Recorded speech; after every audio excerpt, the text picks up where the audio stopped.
Hello guys, good morning to all of you. This is Maggie Raj here and now you are watching my YouTube channel Physics Funda by Maggie sir. So please subscribe my YouTube channel and press the bell icon for updating me for you. And today we are going to get discuss about the motion in straight line. आज हम सरल रेखा में गति को discuss करने जा रहे हैं। तो सबसे पहले आइए डिस्कस करते हैं फ्रेम ऑफ रेफरेंस, जिसे हम निर्देश तंत्र बोलते हैं।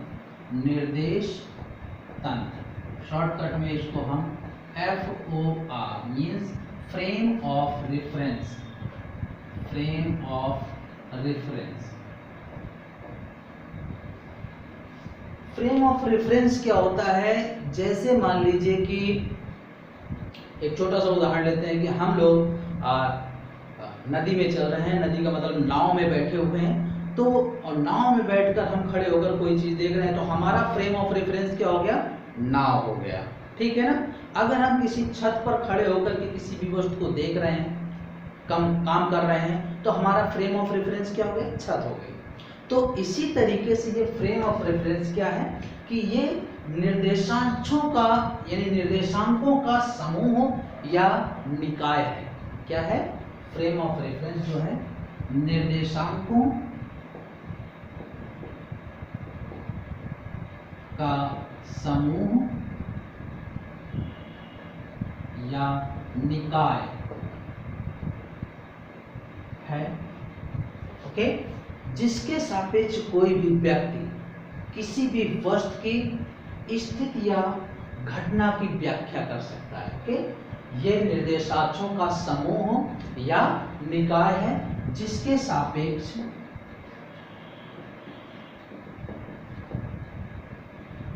कोई व्यक्ति किसी वस्तु की स्थिति या घटना, किसी वस्तु की स्थिति या घटना की व्याख्या कर सकता है, की व्याख्या कर सकता है। क्लियर?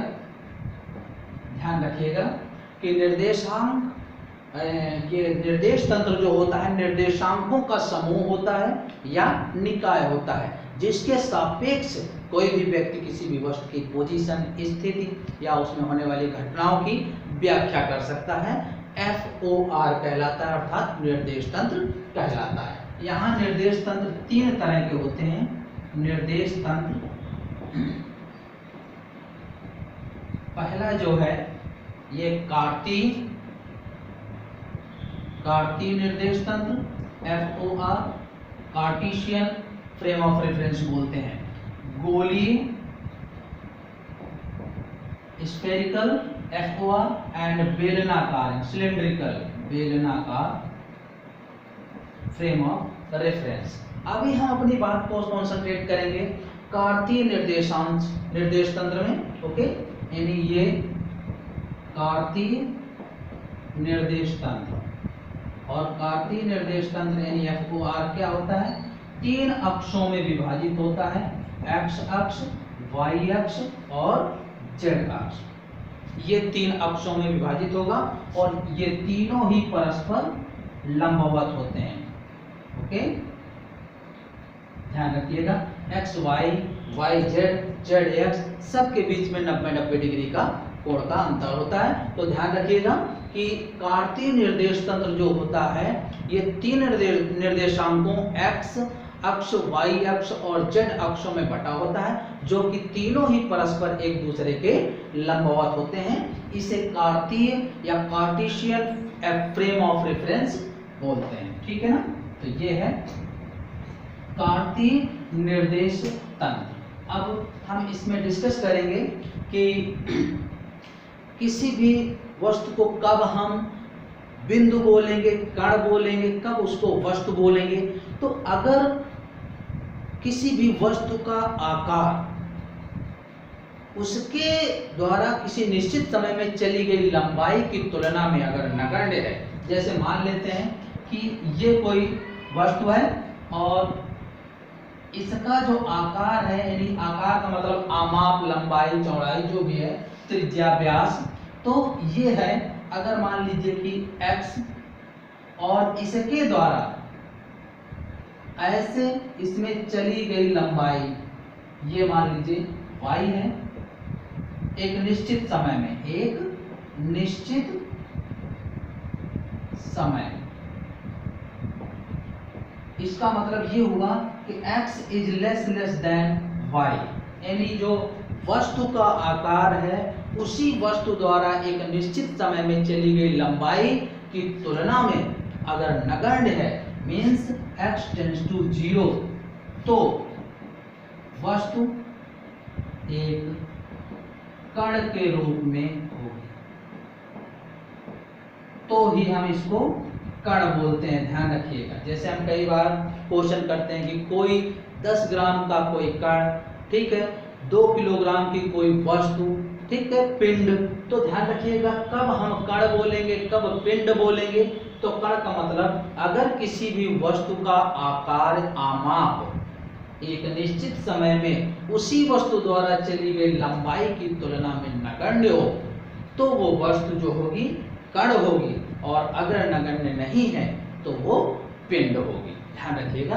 तो इस तरीके से हम निर्धारित करेंगे कि कोई वस्तु को कब हम कण और कब हम पिंड बोलेंगे, तो ये इसका निर्धारण होगा। अब हम यहाँ पर डिस्कस करेंगे कि गति और विराम क्या है। तो गति के लिए देखें कि गति, इसका मतलब ये है कि किसी निर्देश तंत्र में किसी वस्तु के लिए एक या अधिक निर्देशांक, ठीक है, किसी भी FOR में, फ्रेम ऑफ रेफरेंस में, ध्यान रखिएगा कि किसी वस्तु के एक या एक से अधिक निर्देशांक समय के साथ अगर बदल रहे हैं तो फिर वस्तु गतिशील है, और अगर सभी, मतलब कहने का उसके निर्देश जो निर्देशांक है वो विराम पर हैं तो फिर वस्तु विराम में होगी। तो ध्यान रखिएगा कि अगर हम किसी निर्देश तंत्र में किसी वस्तु के किसी FOR में, फ्रेम ऑफ रेफरेंस में, ठीक है ना, किसी वस्तु के एक या अधिक, किसी वस्तु के एक या एक से अधिक निर्देशांक गतिमान है तो वस्तु गति में है। यदि सभी निर्देशांक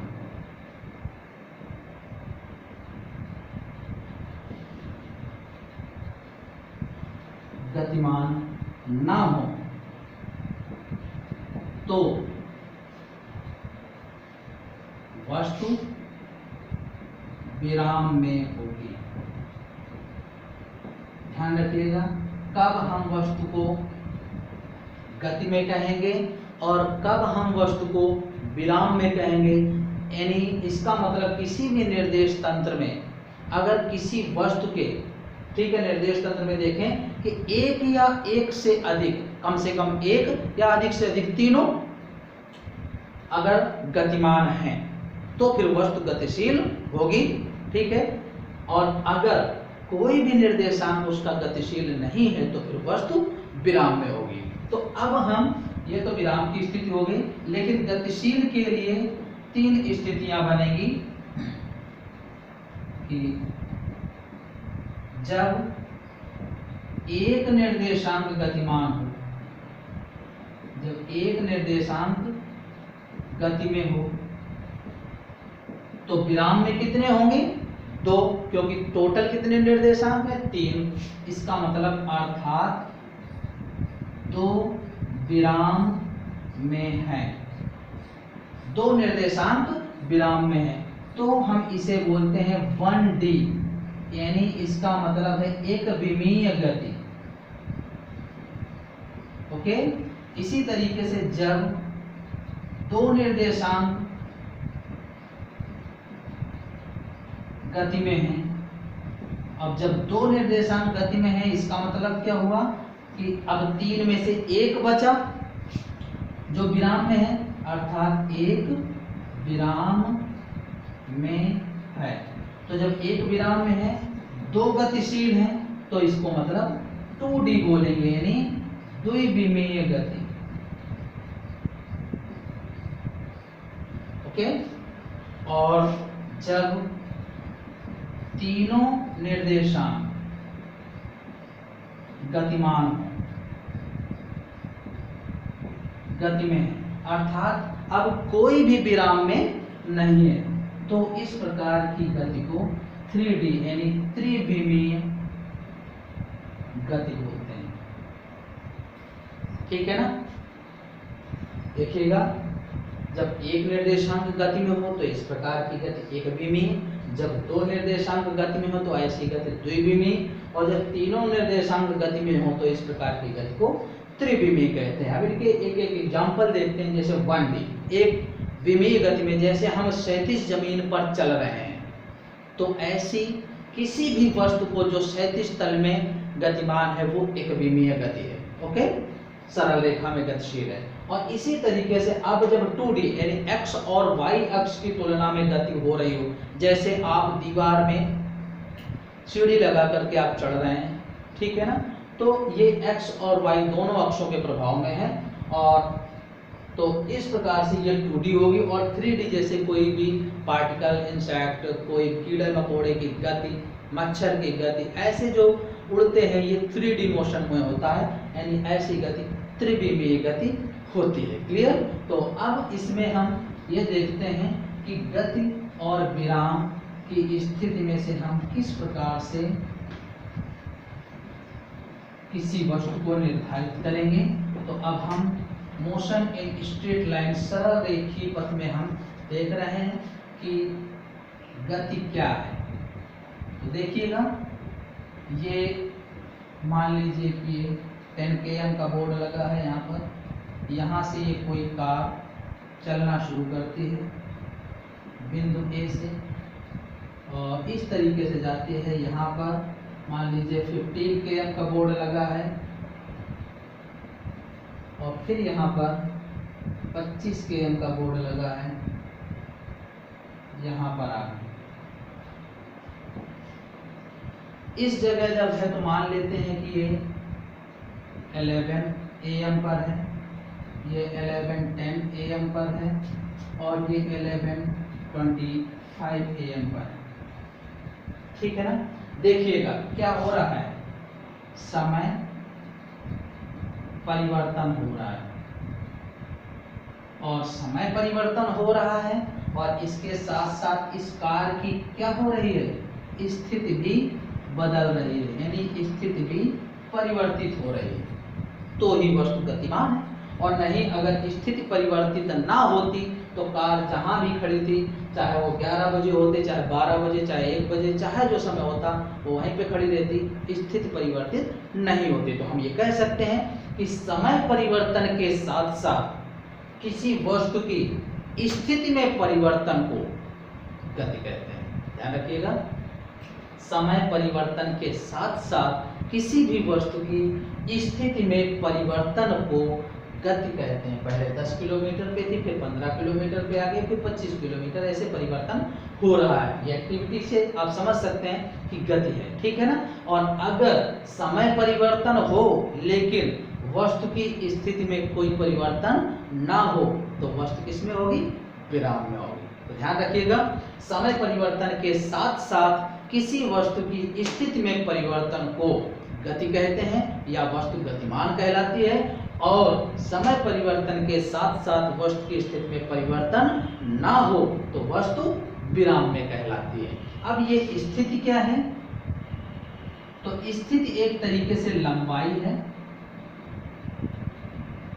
और यह लंबाई दो भागों में है। एक को हम दूरी भी लंबाई ही होती है, और विस्थापन भी लंबाई ही होता है। तो दूरी कैसी भी टेढ़ी मेढ़ी होगी, लेकिन विस्थापन बिल्कुल सीधा होता है। ठीक है ना। यानी जैसे आप घर से स्कूल जाते हैं तो कैसे भी टेढ़े मेढ़े रास्तों से जाते हैं, ठीक है, लेकिन अगर आपसे पूछ दिया जाए कि घर से स्कूल किधर है, तो आप सीधे इशारा करके बताते हैं, वो सीधा होता है, वो विस्थापन होता है, और टेढ़ी मेढ़ी जो भी लंबाई है वो दूरी होती है।